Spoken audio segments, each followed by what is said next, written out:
Hi, everyone. My name is Omar Awan. I'm the Associate Vice Chairman of Education at the University of Maryland School of Medicine in the Department of Radiology and the Associate PD.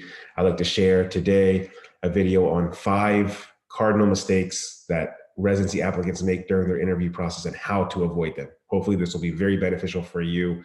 And this is from a PD standpoint from hundreds and thousands of interviews that I've conducted throughout my years as part of the residency program.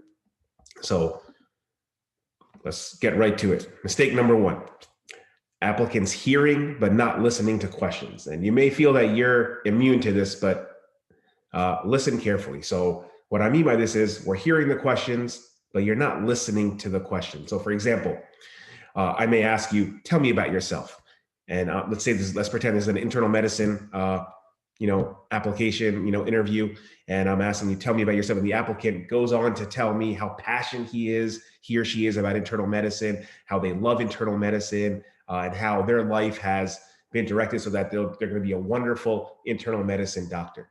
While that's great, and I already know why they're going into internal medicine because I've read their personal statement, is telling me nothing about them or their life. I want to hear about you.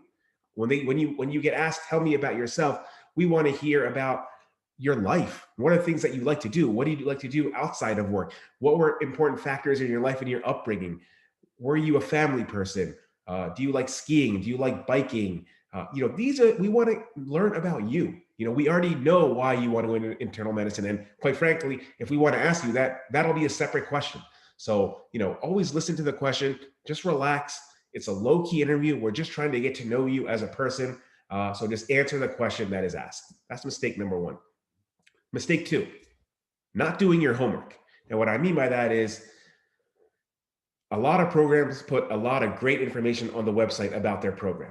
So they'll talk about things like, the call schedule, different sites that they rotate at, the curriculum, all these sorts of things. And often applicants ask questions that can be readily answered on the internet or on the website. So when you ask a question that is already provided on the internet or on their website, it shows a lack of preparation. It shows that you may not have enough interest in the program to actually have taken the time, the 15 or 20 minutes of time to actually look up the program. So that can be a problem. And that's a big mistake, unfortunately. The other thing is some applicants don't attend the social event that occurs the night before the interview. And I have no idea why people don't do that, because that's your best opportunity to learn the most about the program, because you're learning from the residents, and the residents are your biggest asset in the program. They know the nuts and bolts of the program better than anyone, even the faculty. So, it's really, if you're really serious about a program, you're going to attend that social event, even if it's virtual, even if you can't meet in person, you'll attend that virtual event the night before the interview. And you really should have a compelling reason not to go in order to miss that event. Obviously, if it's your mother's birthday and you guys are celebrating it, no one's going to question you. Absolutely, right? But you really, if you don't attend that event, you're only hurting your chances in the program, because that can lead to more insightful and more natural questions and conversations during the interview process. I don't dock anyone who doesn't go to the event, but I definitely know interviewers and colleagues who will dock their score if they don't go to the event the night before the interview. So be forewarned. That's mistake number 2. Mistake 3, not engaging your interviewer. So what do I mean by that?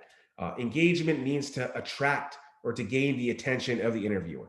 So one way to, and it can be hard in the virtual setting when you're not there in person to engage your interviewer, but you have to still find a way to engage your interviewer. So one thing you can do is ask strategic questions at the right time in a natural way. What I mean by that is this. Let me give you an example. So let's pretend I'm interviewing somebody. So, hey, Melissa, I saw in your application that you're a huge NBA fan. I absolutely love the NBA as well. What's your favorite basketball team? If I'm Melissa, I'll say, oh, the Los Angeles Lakers. I've always been a huge Kobe Bryant fan. Now they have LeBron, AD, Anthony Davis, but they're kind of injury prone, so I'm not sure if they're going to do well this year. What do you think? How do you think the Lakers are going to do this year? Just by asking that simple, subtle question, you've involved the interviewer in the process, and you'll have grabbed the interviewer's attention by asking that question. So that's a very powerful tool to engage your interviewer. Now, Now, be cautious about using this because you don't want to use this too many times. Maybe only use it once in the span of a 20-minute interview if you're able to do so, if the opportunity presents yourself. Because if you keep asking questions to the interviewer, he or she may feel like they're being interviewed and you don't want to give off that vibe. So, use this tactic with caution, but if you use it successfully, it can work wonders for you during the interview process to engage your interviewer.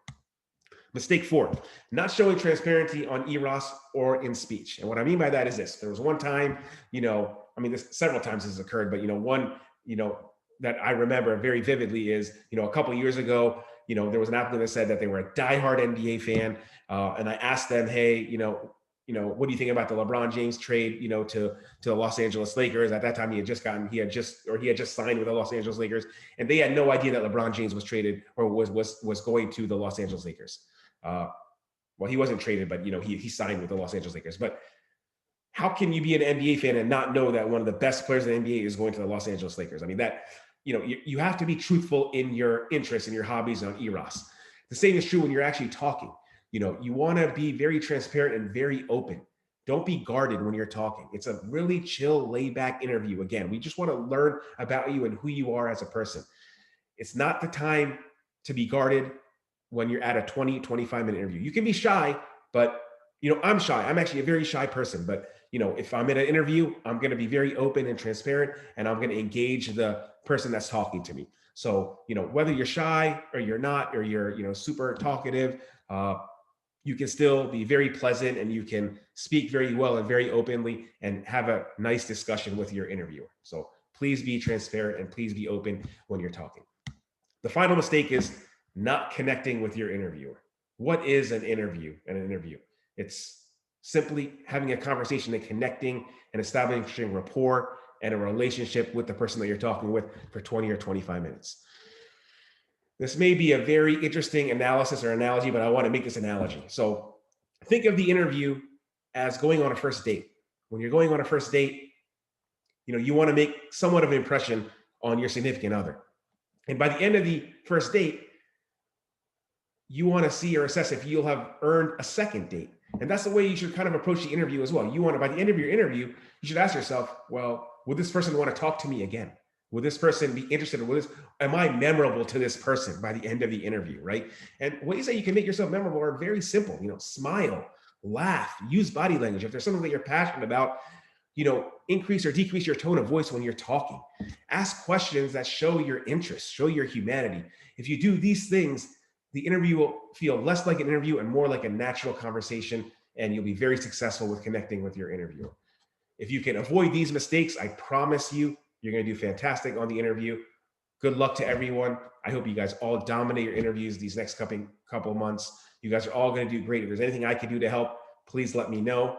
Drop comments in the comments and suggestions, and I'm happy to do whatever else you need to make this a very beneficial experience to you. Thank you so much.